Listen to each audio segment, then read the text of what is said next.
Olá, boa noite. Bem-vindos a mais vamos falar de fundo debrief em parceria com a Bola TV. Esta noite com o Alexandre Carneiro e com o Pedro Filipe, aos quais desejo uma muito boa noite, e a todos que nos ouvem e veem através das diversas plataformas onde somos visíveis.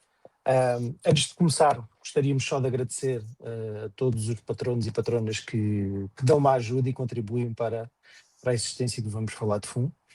E sem mais demoras, Pedro, Alexandre, esta foi uma semana, esta última, onde aconteceram, diria pouca coisa, mas algumas coisas que vamos aqui falar. Uma delas, e antes de entrarmos na atualidade, sem ser atualidade, mas é algo que a nós nos toca sempre, apesar de ser, quando olhamos para a história, ser pouco representativo, foi a morte de Enzo Ozella, que foi o fundador de uma das equipas mais emblemáticas, daquelas do fundo que disputavam as pré-qualificações ao Ozella. Foi uma equipa que andou pela Fórmula 1 entre 1980 e 1989, creio eu, se lá ver se eu não me enganei, 90. Que não ganhou nenhum campeonato, não ganhou nenhuma corrida, não fez sequer uma pole position ou uma volta mais rápida e conquistou uns estonteantes 5 pontos. Teve pilotos nas suas fileiras como o primeiro piloto, o Eddie Cheever, que é um nome que todos conhecemos. Teve outros nomes menos conhecidos, como o Corrado Fabi, que é esse portento, mas depois te diria que o nome mais sonante acabou por ser o Nicola Larini e o Alex Caffi, que conseguiram, apesar de tudo, andar mais tempo pela Fórmula 1. E começo precisamente por aqui, Pedro e Alexandre, quais são as memórias que têm da Ozella? Eu vou delegar no Alexandre, porque esta vai ser a parte histórica e cómica. Sobretudo cómica. Sobretudo cómica. Olá a todos. Ele preparou-se, o Alexandre preparou-se, claramente, como vocês veem. Olá a todos, por acaso no episódio, fantástico para todos, menos para o Vasco Pinheiro, que estava doente quando fizemos o episódio das pequenas equipas dos anos 80 e 90. É verdade, estava um está disponível ainda para ouvir. Quem falou da Ozella foi o Pedro Filipe, mas eu acho que a Ozella tem várias coisas para quem é um apaixonado por desporto automóvel. Primeiro, o senhor que faleceu era mais um daqueles garagisti que dá elan a isto, porque nasce numa família de quem tem uma oficina, ele acaba por ser piloto, acaba por criar uma equipa. Para mim é um nome que está muito ligado, e para quem gosta de rampas, todos vão lembrar dos monolugares de rampas, aqueles que passam tão depressa, que parece que estão colados à estrada, que é uma coisa absolutamente, e pareciam pequenos fórmulas ou pequenos carros de sport sem teto e que curvavam a velocidades estonteantes, e portanto o nome de Ozella para mim está sempre ligado a isso. Em relação ao Pedro Filipe, há aqui uma coisa fenomenal, é que a Ozella chegou a ser a equipa oficial de motores Alfa Romeo. Portanto, e os resultados foram tão bons, que quando a Fiat tomou conta da Alfa Romeo, para quem não sabe, não foram sempre donos da Alfa Romeo, decidiram que no último ano em que tinham motores, não podiam usar, e por isso é que se chamava Ozella V8, porque a Fiat proibiu-os de utilizar o nome Alfa Romeo, porque aquilo estava a correr tão mal que proibiu-os de usar. Aliás, o motor era tão bom, ou não fosse feito por um senhor chamado Kitty, que muitos podem massacrar, mas eu não sou grande fã, era tão bom que era turbo, mas muitas vezes tinha que se meter o turbo com tão pouca potência, tinha a mesma potência dos normalmente aspirados. Portanto, era assim tão bom a fiabilidade que tinha que funcionar assim. Epá, o que é verdade é que o senhor andou lá, e já sabem que eu sou um fanático pelas pequenas equipas, porque ele andou lá 10 anos até vender ao dono da Fundamental. Andou lá 10 anos, fez, é verdade, uns poucos pontinhos, mas andou lá 10 anos a sobreviver. Primeiro a pagar aos pilotos, depois a ter pilotos pagos, e houve mais nomes engraçados que foram estrelas da pré-qualificação que por lá passaram, como o Tarquini, como o Guinzani. Infelizmente também faleceu pelo menos um piloto ou deles, e também teve muitos daqueles pilotos na fase final, daqueles que ninguém se lembra, porque correram uma equipa, basicamente passaram um cheque, correram uma corrida ou duas e desapareceram, até para não passar mais vergonhas. A verdade é que o senhor era visto como uma pessoa com direito a lá estar, exatamente pelo histórico que tinha, e a verdade é que mesmo depois de sair da Fórmula 1, os Ozella continuaram a ser carros competitivos na montanha, que era a especialidade do senhor, que até começou por estar nos ralis e, pasmem-se, comprou todos os ativos da Abarth. Quando o senhor da Abarth decidiu sair, foi ele que ficou com os ativos da equipa. Portanto, é uma daquelas pessoas que amava este desporto, teve um papel fundamental, e quem dera a muitas das outras equipas que falamos nesse episódio, fantástico, que tivessem lá estado 10 anos a sobreviver na Fórmula 1, o que só pode ter acontecido numa altura que, de facto, a pujança financeira era elevada na Europa para sustentar isto tudo. Esse episódio durou, lembro-me, não uma, não duas, mas 3 horas. E foi um episódio muito engraçado. E eu lembro-me que falei da Dome, que era também uma coisa assim, perfeitamente escabrosa. Pronto, está feito aqui o interlúdio póstumo, chamemos assim, e a homenagem ao Zela, que é tão grande como o palmarés que a equipa tem. Mas pronto, fica aqui a nossa homenagem ao Zela. O estagiário, mais uma vez, baldou-se aqui à Regi, e portanto, para já só temos as boas noites do SDM. Eu vou tentando ler o chat com esta capacidade estonteante que tenho. Muito bem, então estamos em semana de Grande Prémio de Singapura, já lá vamos à antevisão. Não há muitas notícias antes do Grande Prémio, ainda estamos no que são os dias antes, ainda está tudo a fazer as malas para ir para Singapura, provavelmente. Houve algumas notícias que vamos aqui conversar. Uma delas é sobre o teto orçamental, esse tema que é de todo sempre muito interessante discutir, e na qual nós temos sempre opiniões muito válidas e sempre muito criativas, chamemos assim. E a juntar a isto não é por acaso, Pedro, que hoje estás cá. A pessoa que se veio pronunciar sobre isso foi o Hamilton, que veio dizer que eu estou a ler, como é óbvio, não sei de cor, que o teto orçamental tornou 2025 menos excitante.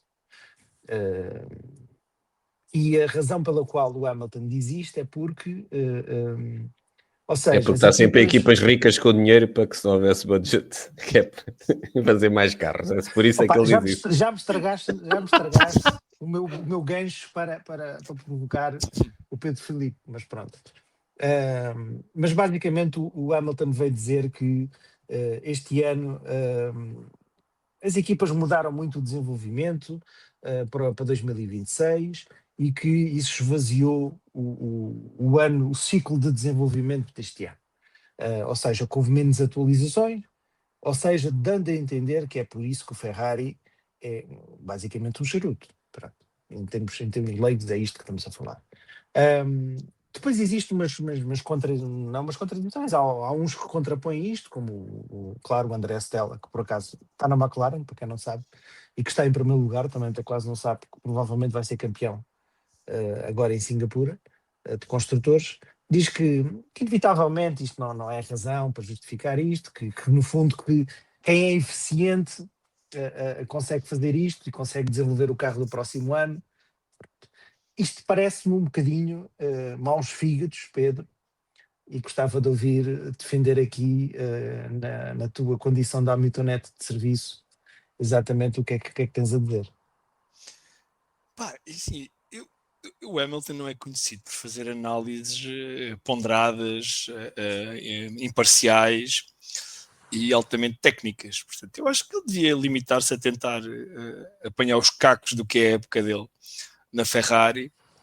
Eu já disse não me ia pronunciar mais esta época, porque para mim é o ano zero, e vou tentar estar caladinho aqui e ver o que é que ele consegue fazer. Ainda faltam não sei quantas corridas. Espera. Não, mas eu já disse isto aqui há umas semanas grandes. Pronto, agora vamos ver o que é que ele vai fazer até o final da época. Não espero grande coisa, mas para o ano acho que é o ano. Para o ano sim, é o algodão. Vamos ver se o algodão engana ou não em relação à passagem dele para a Ferrari. Em relação ao teto orçamental e à opinião dele, assim, há ali coisas que ele diz que são limites a ser lugares comuns, que as equipas quando veem que não têm hipótese de competir ou pelo título ou por uma posição diferente, para o desenvolvimento dos carros. Isso é igual para todos, até o exemplo que no artigo tu nos enviaste da creio que da Epá, isso BMW é para se dizer essas 2008. coisas. Essas coisas Não, estão para se nós dizer. fazemos o trabalho de casa, atenção, isto não é como o Alexandre que esteve Alguns agora a fazem, ler, alguns não é como o fazem. Alexandre que esteve agora entre o elevador e a porta de casa dele a ler uma versão da Europa América dos artigos. Mas eu creio que há algo de verdade ali, mas lá está, o que Olha ele lá, disse são a maioria verdades das lá para pessoas ali. que nos ouvem nem sabe o que é a Europa América. Pronto, a Moderniza-se. Europa América haviam uns livros pretos e amarelos que faziam os resumos dos livros que a gente queria obrigados a ler na escola. Então, pronto, os Maias e Viagens na Minha Terra, a gente, em vez de ler um calhamaço desta espessura, que tem para aí 5 centímetros, lia um calhamaço para aí com meio centímetro. Eu lia, o Alexandre acho que não. Acho que o Alexandre arranjava que ele fizesse o resumo para Ou seja, era o chat GPT do nosso tempo. era o ChatGPT da nossa altura. Mas sim, o teto orçamental acredito que condiciona imenso o desenvolvimento quando eu penso, okay, vou gastar dinheiro neste carro, mas a distância que eu tenho para o outro é tão grande, vou gastar mais dinheiro aqui para quê? Então, em vez Mas não de é isso que investir no carro no mas ano não é que isso que é vem, suposto fazer. é isso que é suposto fazer, mas também bolas, vá lá, se Bolas? não houvesse teto orçamental, se não houvesse aí é que eu quero chegar, se não há teto orçamental, é a carne toda no assador, como dizia o nosso Manuel que ajuda, não é? Vamos gastar até ao fim ver até onde é que vai dar.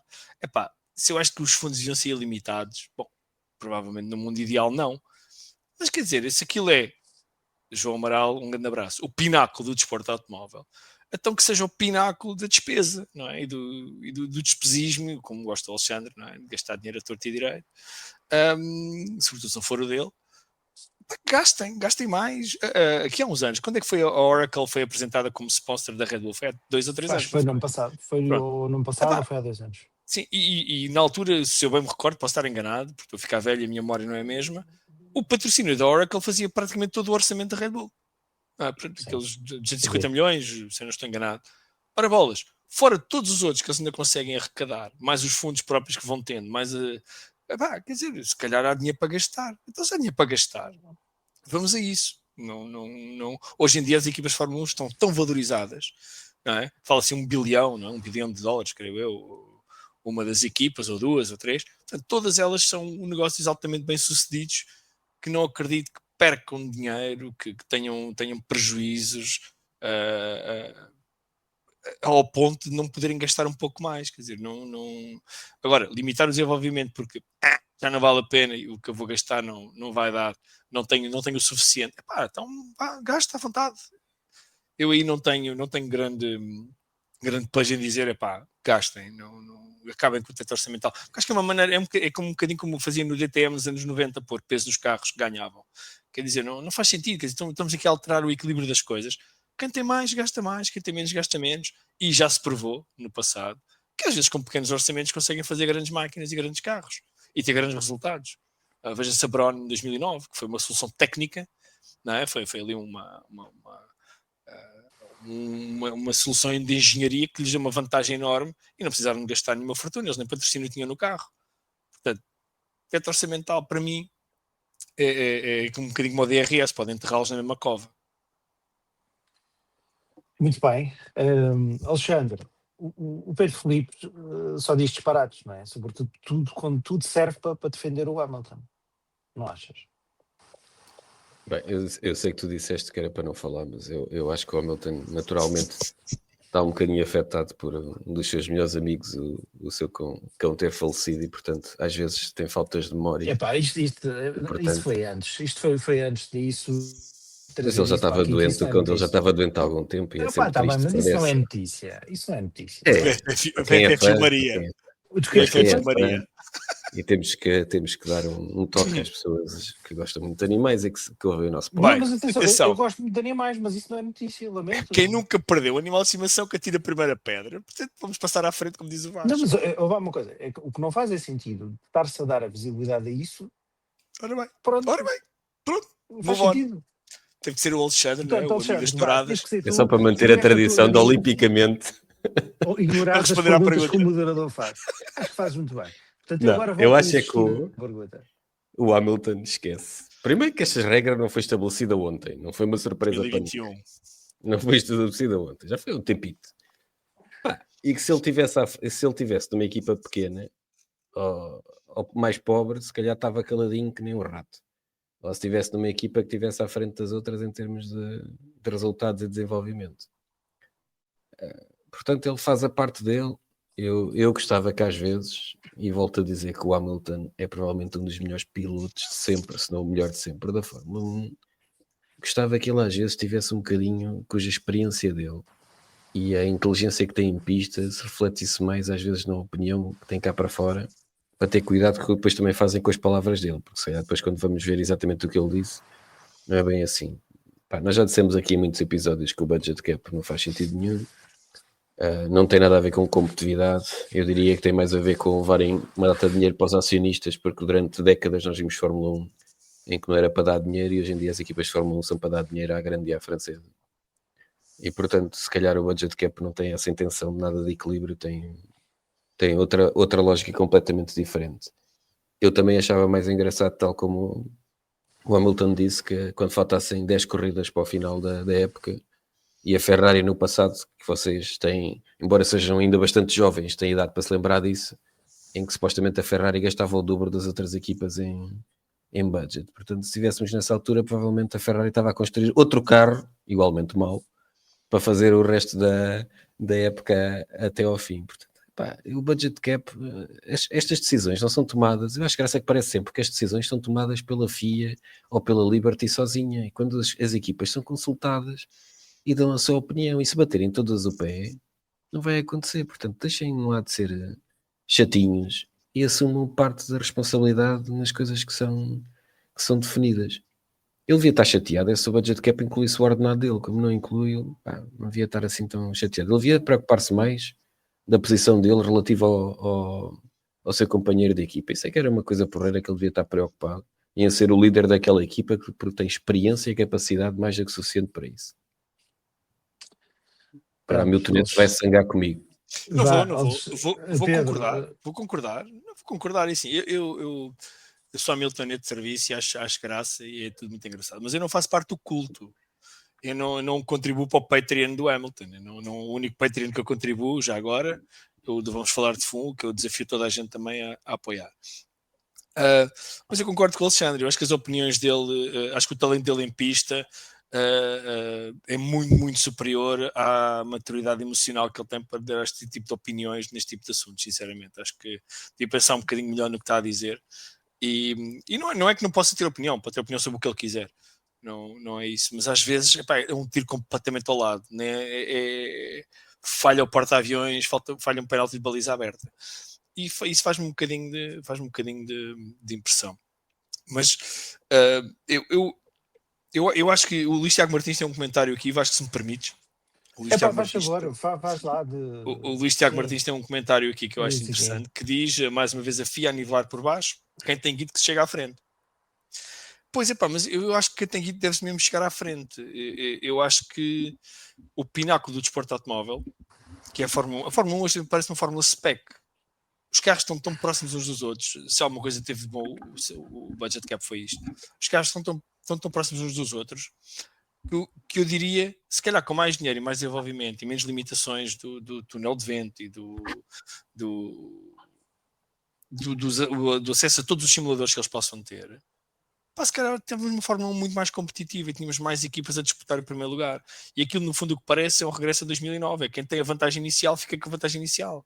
A exceção para a Red Bull, talvez em 2021, quando acabou por ir com o Hamilton até ao fim e acabou o Max por ganhar o campeonato. A exceção é esse ano, porque de resto, fora aquelas equipas estilo a Alfa Romeo, que eu não dei nenhuma ferroada há bocado. Já agora, o tipo que inventou a Alfa Romeo também inventou os extintores. Aqueles extintores que são para apagar os fogos. Acho que foi a mesma pessoa que terá inventado. Também são vermelhos. Também são vermelhos, é verdade. Mas talvez fora o salto que a McLaren deu no espaço de 12 ou 13 meses e fora o salto que esta Sauber deu, não há muita memória de equipas que de repente, a meio da época, tenham uma inovação qualquer e façam grande arete. Portanto, não... Mas isso também, vamos lá ver uma coisa, se formos ver, e excetuando esse período que o Alexandre estava a falar da Ferrari, que gastava ao desbarato, sempre houve equipas, nenhum, e que de vez em quando faziam brilharetos, E sempre houve equipas que tinham orçamentos gigantes e que não faziam. Ora, aí está, só um exemplo. Mas até estava aí mais para trás. Estava aí mais para trás no tempo de Ozela. Sim. E também não havia registro, não me lembro assim, exceto de um outro caso de equipas que a meio da época de repente tiravam um coelho da cartola e passavam a ganhar tudo e um par de botas, não é? Portanto, e agora fazendo um bocadinho aqui de advogado do diabo, não é que eu defendo o budget cap, acho que tem algum mérito, mas não da forma como está feito, e acho que sobretudo o budget cap não devia ter exclusões, era para tudo, ou seja, na minha opinião, acho que existir devia ser válido para tudo, não sendo válido para tudo, tem por si é uma ferramenta, mas gostava de vos perguntar, até que determinado ponto, o budget cap não contribui de alguma forma para esta saúde financeira que a Fórmula 1 tem hoje em dia? Ou é daquelas coisas que não têm relação? O nosso analista económico, o Alexandre, é capaz de saber melhor do que eu. Eu não consigo fazer a correlação assim de cabeça. Mas eu já disse, quando falei, que eu acho que o budget cap tem outra intenção subliminar para além da competitividade, que é as equipas terem cada vez mais proveitos e melhores resultados para valer cada vez mais dinheiro. E muita gente, reparem que eu não vejo agora nenhum dos acionistas, nem dos donos das equipas, bem que agora estamos numa época diferente. Não é que vamos pensar que algum dos senhores, que o senhor Frank Williams ou que o Eddie Jordan eram pessoas pobres e que não retiravam o seu proveito da carreira que fizeram, mas na altura eles estavam sempre a queixar que se tivessem mais dinheiro e que se mais dinheiro tivessem metido no carro. Aliás, nós fizemos outra. Hoje parece o Eddie Jordan passar. então, o Eddie Jordan então era perito nisso. É pôr dinheiro no carro. Dele. Num dos episódios que fizemos sobre outro sagrado, que é para voltar a outro episódio engraçado que fizemos sobre o Briatore, e quando falámos da época do Benetton, ele tinha uma boa lógica que era, não vamos gastar à maluca e portanto vamos fazer uma aposta com os engenheiros. Quanto é que tu achas que vai tirar? Vai tirar 0,1 segundos. Ok, quanto é que custa? 200 mil. Tu estás disposto a apostar um ordenado teu em como isto vai acontecer? Vai, então eu vou arranjar o dinheiro, começa a fabricar. E agora, essa aqui era a lógica de seres cada vez mais rápido, curvar mais rápido, andar mais depressa. Essa aqui devia ser a lógica da Fórmula 1 para ser, como o Pedro Filipe de vez em quando acerta alguma coisa, o pináculo do desporto automóvel. Eu só roubei essa expressão, nem sequer é minha, vê lá. O máximo de um desporto não é vamos fazer o melhor possível com o que temos. Isso é o que a maioria das empresas portuguesas, que são todas micro e pequenas empresas em Portugal, fazem. Na Fórmula 1 devia ser, vamos fazer o melhor possível e, portanto, vamos tentar arranjar o máximo de dinheiro para isto. Mas como as empresas hoje são empresas privadas, não são obrigadas a divulgar as suas contas, mas depois reportam quando querem ser vendidas, têm resultados extraordinários, pensem um bocadinho para que é que serve o budget cap. Muito bem. Ó Vasco, lembras-te de um Fórmula 1 Manager nos anos 80? Eu não me lembro. Pronto.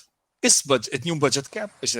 Tínhamos um budget inicial e dali era o salário dos dois pilotos, era o carro, mas eram os patrocinadores. Mas havia uma do jogo. Pois, mas há bocado falaste, o Assunto estava a falar da Ferrari gastar à grande, gastava o dobro. Não, a Ferrari não gastava o dinheiro dela. A Ferrari gastava o dinheiro da Philip Morris. Atenção. Gastam todos os dinheiros dos patrocinadores. Sim, que eu estou a dizer. Então. A questão é que se eu arranjasse outro patrocinador, que era o que acontecia com muitas equipas pequenas, que eu tinha um bom resultado, tinha mais dinheiro para desenvolver mais. Mas essa lógica foi completamente subvertida. E não é isso que acontece hoje em dia. É contra isso que eu estou.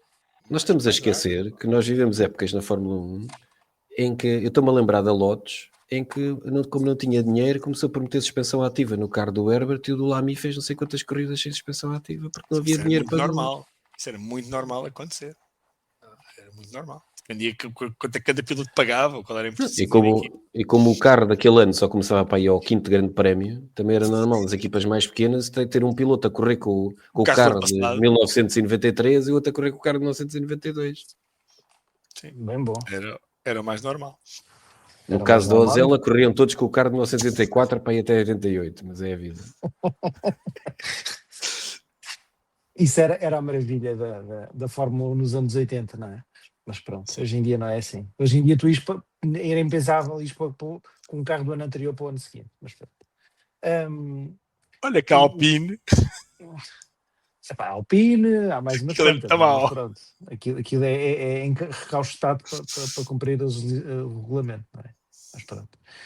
Um, o STM diz aqui que as equipas continuam a gastar fortunas pelo que está fora do budget cap. Pá, já não nos vamos esquecer daquele célebre incumprimento da Red Bull, acho que foi logo em Isso era catering. 2021, Isso era catering. exatamente, que depois foi justificado por catering. Quer dizer, só para concluir, acho que todos nós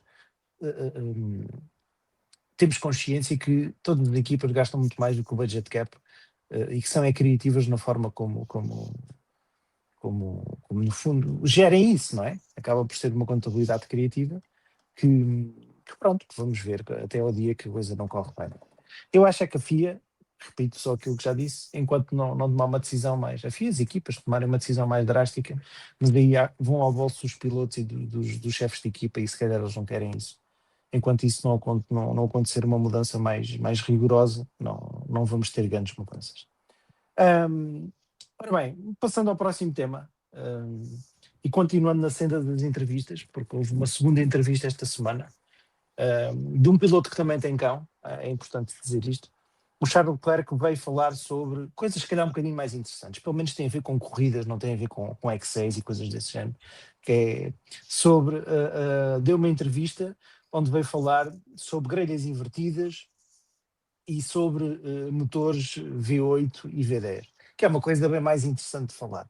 Isto é daquelas coisas que nós já falámos aqui muitas vezes, mas basicamente para resumir, o Leclerc vem dizer que o formato dos fins de semana não devia ser mudado, ou seja, que este formato das corridas de sprint, de 6 corridas de sprint por ano, é o limite. Eu confesso que antes quando estava a preparar o podcast, tive um calafrio quando por momentos pensei que Singapura ia ser uma corrida sprint, mas pronto, depois percebi que estava a ver mal. Mas diz que é um disparate pensar-se em grelhas invertidas.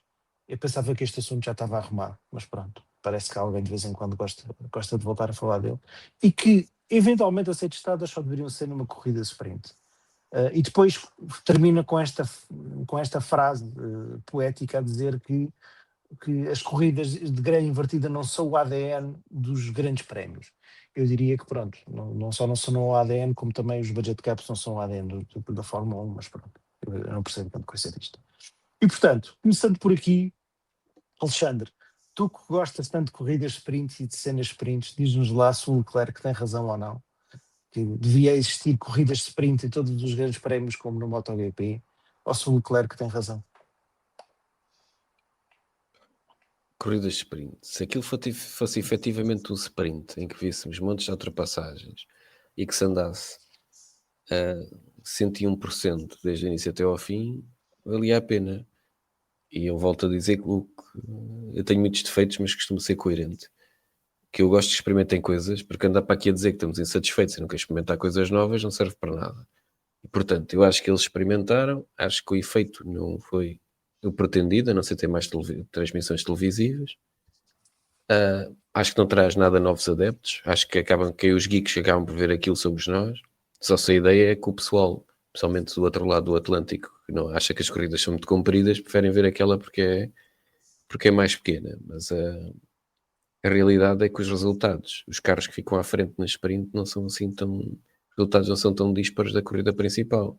Portanto, logo aí mostra que o que queríamos, nem há mais ultrapassagens, portanto o efeito que disseram que servia à corrida sprint acaba por não concretizar o seu objetivo. Então, e agora pergunto, Pedro Filipe, porque é que ainda se mantém as corridas sprint?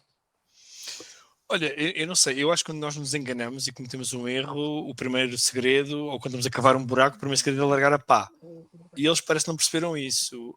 Se do outro lado do Atlântico querem corridas de Fórmula 1 mais curtas, então NASCAR com durações de 4 horas, e indicar outro tanto, jogos de beisebol que aquilo e tinta a secar é exatamente a mesma coisa. Pá, querem corridas de sprint agora de 25 minutos, porque raio, não é? Quer dizer, não faz grande sentido. Eu acho que as corridas de sprint para mim foram uma aposta falhada. Acho que há espaço para fazer modificações na corrida sprint, como obrigar, por exemplo, a andarem com pneus softs usados, já a ver-se a malha interior do pneu. Pedro Felipe, e a segurança. Pois, e a segurança. Consegues ver o meu hashtag? Não consegues? A segurança para mim, deixo para as pessoas que falam disto a sério. Portanto, pneus soft, já no limite da sua vida útil, talvez meio litro de gasolina lá dentro. Epá, ou seja, o que eu quero dizer é que há espaço para fazer modificações no formato de corridas de sprint para as tornarem verdadeiramente diferentes e não serem o parente pobre da corrida de domingo. Porque uma coisa que me irrita nas corridas de sprint é nós de um dia virmos a ter um campeão do mundo ao sábado. Pá, desculpem. Há coisas... Pá, campeão do mundo ao domingo, acho que é fixe. Acho que foi sempre assim. Pá, pelo menos não mudem isso, não é? Em relação às grelhas invertidas. As grelhas invertidas, ou melhor, quem tem a ideia das grelhas invertidas, isto é um bocadinho como o herpes, não é? Quer dizer, aquilo nunca vai embora. Nunca vai embora. Há sempre alguém que tem aquela ideia. E se a gente fizesse grelhas invertidas? É o gasto na reunião. Mais um momento alto deste podcast. Pá, é a vida. Eu e tu aqui esperas o quê? Quando nos convidaram já sabiam que o nível não ia ser grande. Mas o gajo tem essas ideias. Normalmente é o gajo que leva depois com o jarro de água na reunião, porque epá, cala-te, meu, já se falou nisso, na Fórmula 1 não, é que nem na sprint faz sentido.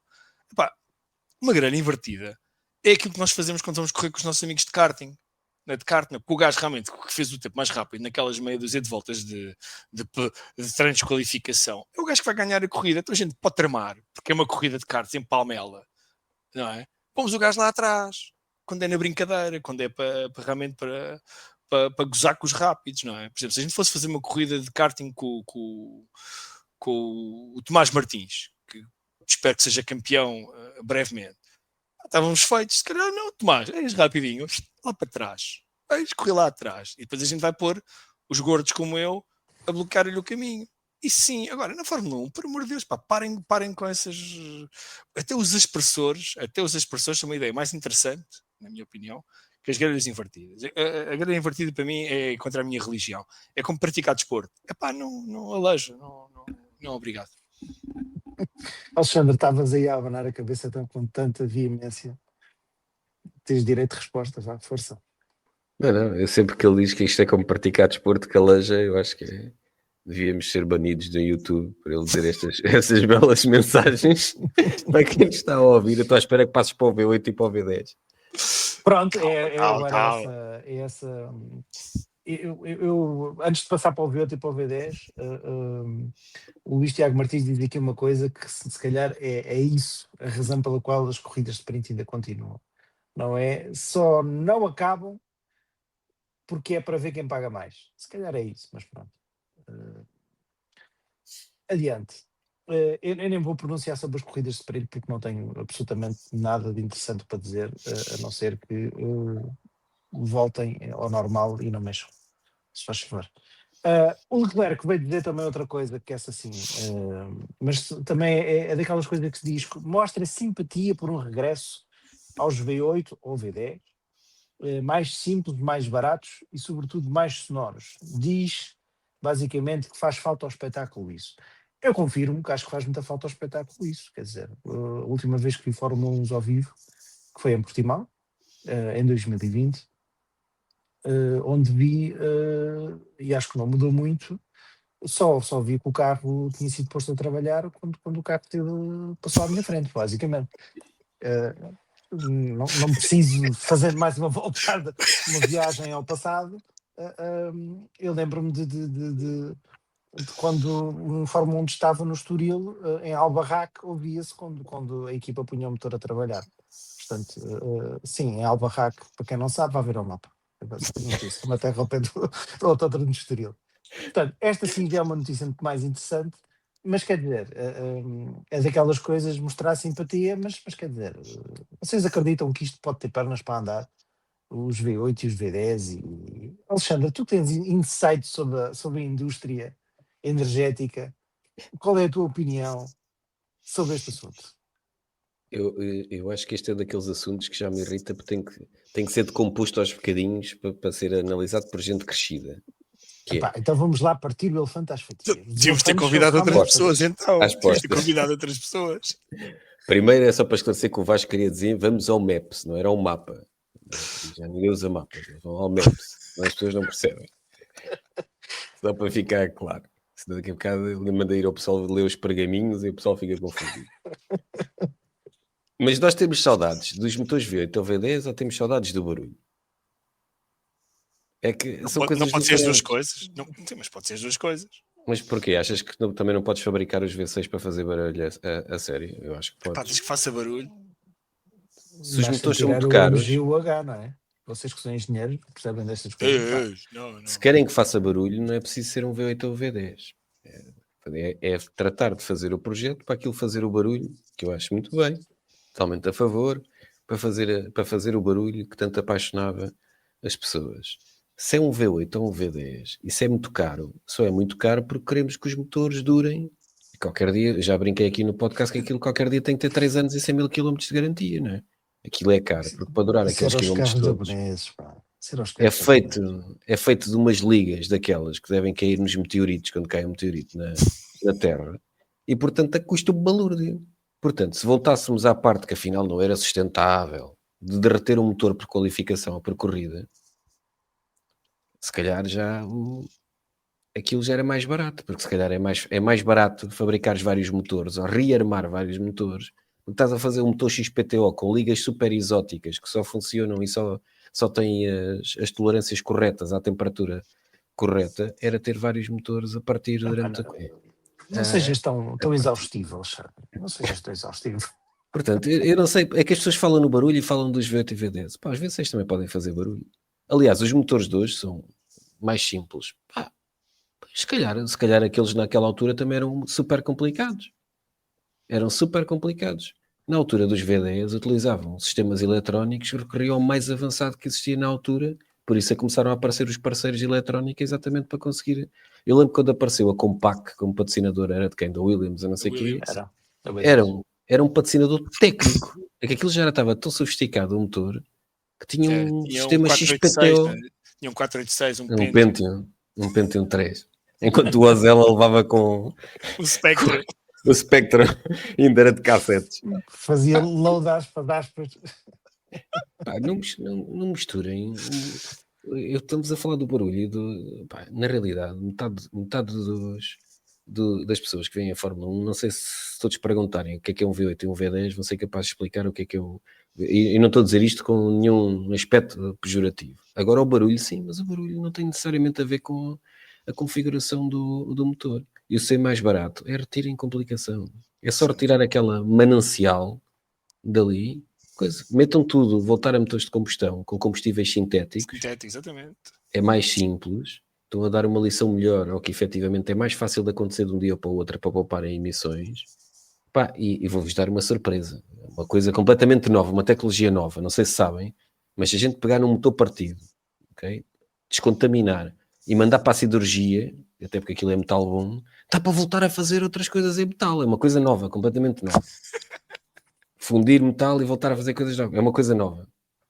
Portanto, pá, essas ligas exóticas já agora não são assim tão fáceis de compor só por derreter. Se for só derreter é uma perda de mais-valia. Depois tens que meter mais químicos para separar aquilo, porque é assim que se separa os metais diferentes.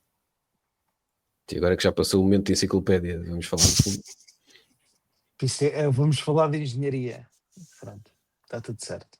Muito bem. Pedro, eu não sei por ti, mas eu hoje vou dormir muito mais. Sim. Aborrecido. Eu vou adormecer mais depressa. Eu acho que vou fazer o download disto e vou pôr em loop esta parte e vou adormecer. Ouças a conduzir. Nada me acorda. Não, eu conduzir é muito pouco, é uma distância curta, não dá para isso. Nem tu me aborreces assim tanto. Não faças isso à noite, depois a próstata não acorda e depois é. Depois pensas como um furacão. Não, de furacões está ele acostumadíssimo. Mas, Pedro, o Leclerc diz isto só porque se calhar se lembra de quando era mais pequeno, de ver os carros a passar à porta de casa? Ou tu achas que isto é uma vaga de fundo que se está a criar verdadeiramente e que vai ser uma mudança inevitável? Essa vaga de fundo, confesso que não tenho Ou é uma essa vaguinha? impressão. É só uma vaguinha? É uma vaguinha, é uma vaguinha daquelas na maré baixa. Não sei se há uma vaga de fundo ou não sobre estes V8s e V10 e os combustíveis sintéticos que o Alexandre falou, que o Carlos Sá também, aqui nos comentários, também já mencionou. Obrigado, o que eu acho é que, sinceramente, a complexidade, eu acho que os motores nunca foram tão complexos como são hoje, por uma razão. Os componentes são tão diferentes uns dos outros. Tens um motor de combustão, tens um motor elétrico, tens todos aqueles difusores. Aquilo, quer dizer, se falha ali uma coisinha, chapéu, e tu às vezes não sabes onde é que está o problema. Eu acho que a gente ver este livro de uma vez por todas, do motor elétrico, da parte elétrica, da eletrificação destes motores, focar-nos em ser um motor de combustão, mas mais sustentável do que eram há 20 anos ou há 15 anos, ou seja lá o que for. Que faça um bocadinho mais de barulho. Que deem à Fórmula 1, que mantenham a Fórmula 1 num determinado, digamos, patamar de espetacularidade, porque o barulho, aquilo também é feito de sentidos. Uma das coisas que eu tenho saudades, sinceramente, de ir a um grande prémio, não é propriamente de lá estar. Tem a ver com o cheiro, por exemplo, o cheiro dos combustíveis, da borracha, do motor partido, que o Alexandre tanto gosta. Eu tenho saudades, sinceramente, quando era miúdo e tendo passado 500 mil horas no Autódromo de Estoril, onde terei provavelmente conhecido o Luís Tiago Martins e o João Amaral, que não me lembro. E eu também. E a ti também, e outros que participam neste podcast, mais ou menos a minha idade. A Fórmula 1... É aqueles a quem roubaste a carteira. É aqueles miúdos a quem roubaste a carteira. Quanto muito roubei o guarda-chuva. A carteira não, obrigado. Ouvi MBA na altura. Eu diria que esta ideia do Leclerc, eu não sei se é uma vaga de fundo, se faz parte disso ou não, mas acho que é um assunto que tem vindo de tempos a tempos a tirar a cabeça de fora. É um assunto que a mim sinceramente me interessa, que fosse tornado um bocadinho mais realidade, ou pelo menos fosse mais discutido e até mais clarificado perante os fãs, porque o mesmo tipo que fala, vamos falar do Stefano Domenicali, que foi o que falou, lá está o tal Herpes das grelhas invertidas, é também o que fala deste regresso a uns motores mais barulhentos de combustíveis sintéticos. O mesmo tipo é capaz de ter as duas ideias. Mas é que isto, pois, é porque a determinada altura era um bocadinho por aí que eu... Que isto, esta entrevista, estes dois pontos que estamos aqui a falar, são temas que já foram falados 300 vezes nos últimos tempos, não é? Desde que se começou a falar das corridas sprints e que já teve não sei quantos formatos, até mais recentemente esta vaga de conversas sobre os combustíveis sintéticos e sobre o voltar dos V8 e dos V10. Isto parece que andam a ver, vão falando para ver o que é que vai ganhando de simpatia. E depois a coisa que tiver mais simpatia, pronto, depois vão por aí, não é? Porque quer dizer, isto surge numa semana, não há nada de relevante para falar, não é? Onde mais uma vez estamos a falar sobre este assunto, mas quer dizer, isto acaba por ser um bocadinho vir ao disco e toca ao mesmo e sem ter uma consequência prática. E nós quando foram as corridas sprints, andámos semanas e semanas, ou talvez mais tempo, a falar sobre estes temas. Parecia que nos estavam a preparar. Olha, atenção que pode aparecer. Não, deixa estar. Depois voltava-se a falar. Agora, se calhar, vai-se aparecer. Parece que é uma forma de nos ir preparando a cama na qual um dia nos vamos deitar, não é? Agora, eu sinceramente sou uma pessoa que gosta de dormir num sítio confortável e estar sempre com estas coisas, sobretudo das grelhas invertidas, e esta é a minha irritação da semana, irrita-me muito. Este tema é um assunto que me enerva profundamente e para o qual não tenho a mínima paciência. Portanto, só mesmo estando nesta posição de não ter que comentar é que aceito que ele aqui esteja, não é? Porque senão nem vale a pena. Bom, temos aqui alguns comentários. O Carlos Sá diz por exemplo, crescida V8 e V10 só com combustíveis sintéticos, foi o que o Alexandre já disse, que no fundo acaba por ser um caminho que parece que se está aí a falar. O Luís Tiago Martins relembra-nos dos célebres autocolantes da Magneti Marelli, que eram bem giros, que era uma marca que não sei se desapareceu ou não faço ideia, mas pronto. Não. Continua a existir, pronto. E depois o SDM disse logo no início desta conversa que diz que eu estou a pôr mais um prego na cruz contra os guerreiros verdes do teclado atrás do podcast. Epá, eles que venham, eu ligo tanto a eles, portanto, que venham. Bom, continuando para o terceiro tema que nos apaixona esta semana, que este sim verdadeiramente apaixonante, que é Christian Horner. Ou seja, foi-se embora da Red Bull, agora parece que anda a fazer jardinagem, com o bolso bastante pesado, segundo dizem. Parece que o senhor saiu da Red Bull com uma indenização que ronda os 85 milhões de libras, não é? O que a mim me deixaria bastante satisfeito. E que parece que no início do próximo ano, lá para meio do ano, poderemos voltar a ver Christian Horner na Fórmula 1. Fala-se de 3 hipóteses, eu não sei qual delas mais disparatada, mas pronto. Acho que eu acrescentava aqui uma quarta que já vou dizer. A primeira delas é a Alpine, ou seja, com o grande mestre Fábio Briatore. Acho que uma parelha Briatore, Christian Horner, tem tudo para dar bem. A segunda opção é para a Aston Martin, que eu não sei se quem escreveu isto, mas a Aston Martin tem um CEO que se chama Andy Calvo, para quem não sabe. E a terceira opção é ele esperar para ver o que é que acontece e então depois tomar uma decisão. Eu acrescentaria uma quarta opção, que é ele ficar sossegado e deixar-nos em paz para sempre. Pronto. É esta a minha visão. Adeus, muito boa noite, até para a semana. Alexandre, eu aposto que tu estás tão entusiasmado para ter o Christian Horner como eu, portanto, anseio pelos teus comentários. Eu já aqui uma vez disse no podcast que, embora acho que ele não tem piada nenhuma e faz os comentários muito parvos às vezes, que se fosse acionista de uma equipa, gostava que ele fosse meu team principal. E por muito que a gente não goste da personagem, o senhor tem, e eu fiz o meu trabalho de casa, tem 14 campeonatos do mundo, portanto, 8 de pilotos e 6 de construtores, o que o coloca como o quarto team principal com mais sucesso de sempre. É estranho que o Toto Wolff está em terceiro, mas enfim, é aqui uma coisa um bocado estranha, mas basicamente a seguir ao Ron Dennis e ao Frank Williams vem o Toto Wolff e o Christian Horner. Portanto, e vou dar aqui outra coisa que se calhar para os millennials não entendem. O senhor tem 51 anos e, portanto, tem empregos que não tenham propriamente a ver com alta competição física, aquilo que o Pedro Filipe é alérgico, coisas mais corporate ou mais. Estas coisas normalmente ali entre os 30 e muitos e os quase até aos 60 são o pico da tua carreira profissional. Portanto, ainda estás bem fisicamente e a experiência para trás só te ajuda a ser por aí. Portanto, ele está no pico da sua capacidade. E acreditando que o senhor dedicou grande parte da vida dele a isto, primeiro tentou ser piloto com sucesso, digamos, pouco. A verdade é que ele teve muito sucesso como time principal.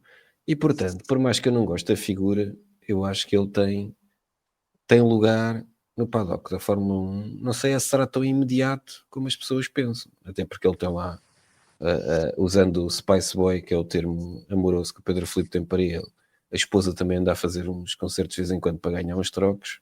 E não sei se calhar ele vai esperar, ele não precisa ter pressa, tem o bolso cheio, está sem problemas, pode entrar quando achar que façam, porque também havia os rumores que ele podia entrar até como acionista da Ásia, essas coisas todas. Eu desses rumores todos, a única que eu acho que era um casamento perfeito era com o Flávio Briatore, porque eu acho que aquilo era o clube dos bons malandros. Eu acho que eles iam se dar perfeitamente. Um dizia mata e o outro esfola. Ainda por cima iam se manter ocupados, que iam estar constantemente a pensar, olhar pelas costas para ver qual é que tinha a faca espetada para meter um no outro. Portanto, essa é a hipótese que me parece. Para já, o facto do Briatore dizer que não está nos planos dele, para mim, é quase tipo futebol. Os votos de confiança no treinador no futebol. É a minha confirmação que está. Ele dizer que não está é porque já pensou, já falou, já ofereceu dinheiro que não tem, já fez todas essas coisas. Agora, por mais que nós não gostemos da figura e que lhe tenha corrido mal, se calhar algumas coisas nas quais ele terá de certeza alguma responsabilidade nos últimos tempos. Uma pessoa que tem 14 campeonatos do mundo, que mesmo quando perdia para a Mercedes, acho que todos nós reconhecemos que era claramente, na maioria dos anos, a equipa que andava ali sempre, cada vez que a Mercedes vacilava, estava logo a seguir, mostrando, digamos, uma coerência em relação às outras equipas que também queriam estar naquele lugar. Ser uma pessoa que desaparece para sempre da Fórmula 1, a não ser que ele tenha feito alguma coisa que nós não sabemos. E o Flávio Briatore fez tudo o que era possível fazer e está lá outra vez. Opa, exatamente. Tendo em conta que o Flávio Briatore está na Fórmula 1, eu acho que não existe neste momento nenhuma razão para o Cristiano não voltar. Ora bem. Eu acho é que os E especialistas sobretudo, estão com mais pressa do que eu. sobretudo porque, e agora falando um bocadinho a sério, eu também concordo contigo, Alexandre. E acho também outra coisa que é a Alpine. A Alpine para o ano vai ter motores Mercedes. E a McLaren, no que demonstrou nestes 2 últimos anos, é que claramente é possível ganhar um campeonato do mundo não sendo uma equipa de fábrica. Portanto, qualquer equipa, o que a McLaren provou é que qualquer equipa pode ser campeã do mundo. Até a AS, não é? Até o Ginásio finalmente se calhar pode ser campeão do mundo. Mas a Alpine é uma equipa de fábrica, não é da dela. É de outra. Exato. Pedro, tens alguma coisa a acrescentar antes de passarmos à divisão do Grande Prémio? Que é para falarmos de corridas um bocadinho. Sim, não Deixamos 5 minutos para... Não temos muito tempo. Não, mas em relação ao Cristiano Ronaldo, eu concordo com tudo o que o Alexandre disse e vou até um pouco mais longe. Eu acredito piamente na presunção de inocência das pessoas, independentemente do que sejam acusadas. E o que é certo é que eu acho que para clarificar de uma vez por todas a situação, é haver uma investigação, um julgamento, seja o que for, um inquérito, uma coisa qualquer. Clarifica o que aconteceu, do que é que ele é acusado concretamente, as provas que existem, e ver uma decisão judicial, o que for.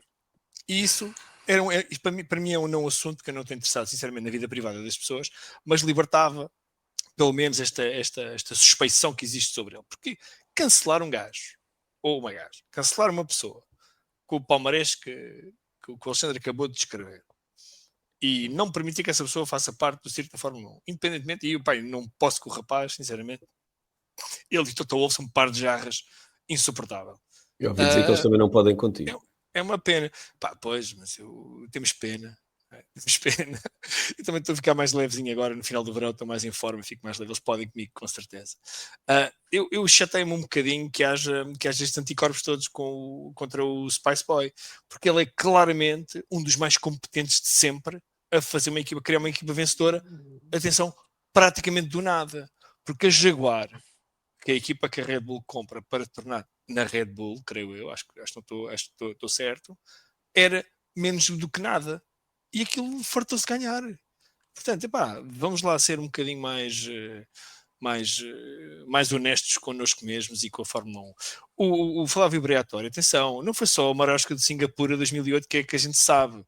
A outra, o pai do Max ia morrendo num grande prémio, creio que na Alemanha, cozinhado, ou frito, ou grelhado, porque mudaram uma válvula do reabastecimento. Não mudaram, retiraram. Retiraram, pronto, mudaram. Para quê? Para ter um maior fluxo de abastecimento. Eu não acredito que o El Padrino da Alpine não soubesse. Se não está escrito, ele não sabia. Se não está escrito, ele não sabia. Portanto, assim, acho que contra mim falo, acho que o Christian Horner era um daquelas pessoas que deveria voltar para a Fórmula 1, que devia se manter na Fórmula 1, aliás.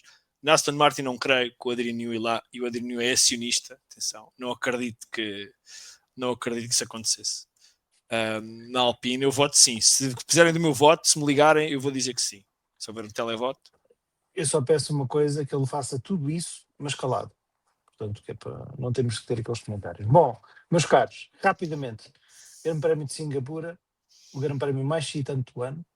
Estou a brincar, é um Grande Prémio giro, é o Grande Prémio de Mónaco da Ásia. De vez em quando dá uma corrida engraçada, de vez em quando chove. Qual é a vossa previsão, Alexandre? O McLaren vai ganhar com o Piastri, o Albon vai ser segundo e o Norris vai ser terceiro.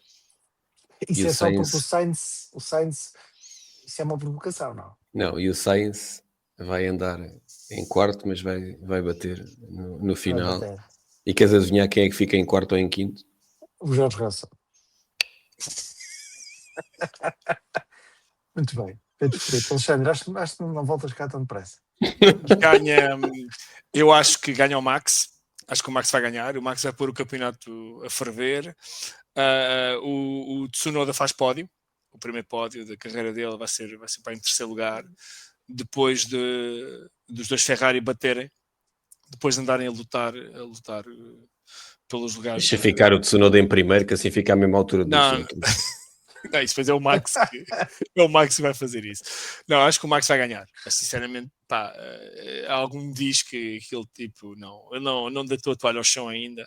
Ganhou agora, limpou o Nürburgring de uma maneira espetacular com o GT3 e ele está com tudo para pelo menos dar que fazer aos McLaren. Não voltará a ser campeão do mundo este ano, mas acho que vai dar que fazer. Eu acho que vai haver um brilharete do Bortoleto, espero eu. E pronto, e gostava de ver, isto é mais um desejo do que um feeling, e gostava de ver o Alonso um bocadinho mais acima do que tem estado nas últimas corridas. Tu não consegues passar um episódio sem falar do Alonso. Eu estou obcecado pelo Alonso, como sabes, eu desde pequenino. Piquet e Alonso é uma cena. Exatamente. Epá, não precisa, já cá estás, não vale a pena. Eu se virar aqui a câmara, vocês vão ver aqui esta parede cheia deles. Exato. Então, e a surpresa? Quem é que vai ser? Tu já disseste que é o Russell ficar em quarto. Não, o Alexandre já disse que a surpresa é o Russell ficar em quarto. E qual é a tua? A minha surpresa é os dois McLaren não chegarem ao fim. Os dois não chegam ao fim? Então não chegam ao fim os dois. E era lindo, baterem na primeira, aquela que tem a chicane. Contra o outro? Era lindo. Isso é que era bonito. Isso é que era Fórmula 1. No meu tempo é que era. Via-se o Piastri a puxar a bainha branca, entrar no carro, olhar assim, primeira volta logo uma cacetada, saiu os dois. Isso é que era lindo. E fazer assim ao Norris, não é? Eu estou-te a ver. E o Zeca de sofrer ataques cardíacos por causa do dinheiro da guita que está... Não estava, porque depois isso ainda queria mais emoção e mais patrocinadores. O Zeca vai ter ataques cardíacos, mas é por causa do excesso de peso, não? Quem sabe? Foi só eu quando o gajo se meteu dentro dos Fórmula 1 clássicos ficou a pensar como é que ele entrou lá dentro, não é? Pois, precisamente. Eu mais do que como entrou lá dentro, gostava de saber como é que ele saiu lá dentro. Mas aí tens a grua. E o gajo já perdeu alguns líquidos pelo caminho. Uma hora que também é fácil, aquilo a grua de cada curva. Está certo. Eu, se me é permitido dar a minha opinião, acho que estou como o Pedro Filipe. Acho que o Verstappen vai ganhar. Acho que vai ser. Vamos ter outro banho de Verstappen e se chover, então esse banho é ainda maior. Por causa não faço ideia como é que estamos de antimo. Eu vou escrever isto num papel porque eu estou a concordar com o Vasco Pinheiro. Espera, 29 de setembro. Eu vou escrever isto aqui. Na sério, vou tomar nota. Toma nota, mas põe a hora de Lisboa, não põe as horas de. Deixa tomar que ele depois não sabe onde é que guarda o papel, portanto é... Não, está aqui, ó. Está aqui num caderninho, tem argolas e tudo, para não perder. Exato. O caderno dele tem 3 dúzias de ovos para ir buscar há 4 semanas. Pronto, e daí para a frente, acho que o Leclerc também vai fazer uma surpresa. Acho que a Ferrari tem algum historial também em Singapura. Se bem se lembra, o Sainz ganhou lá há uns anos também. E depois em terceiro lugar não pode. Olha, se calhar o Russell, Alexandre, porque acho que ele tenho a concordar que ele efetivamente está em forma e o rapaz promete. Portanto, meus caros, atenção, eu apenas tento ser justo, eu, sem ser demasiado tendencioso, tento ser justo. Desde que ele corte o cabelo, para mim está tudo bem. E que não faça aquela coisa por os braços no ar, para mim está tudo bem. Bom, meus caros, Alexandre e Pedro, e a todos os que nos acompanharam através do fórum, agradeço a presença de todos. O STM já está aqui a dizer algo que me vai alegrar, que é 65% de hipótese de chuva para domingo. O Luís Tiago Martins depois já vem dar aqui o mapa meteorológico. Agradeço a todos. Para a semana cá vamos estar. Não sei quem. O Alexandre de certeza que não vai estar. Talvez esteja o Guilherme. Não pode, porque ele vai comprar uma casa na segunda-feira. Não, pode ser que provavelmente é provável que seja o Alexandre e o Pedro Filipe e alguém que modere isto, pronto, como deve ser. E vemo-nos na próxima semana. Obrigado a todos.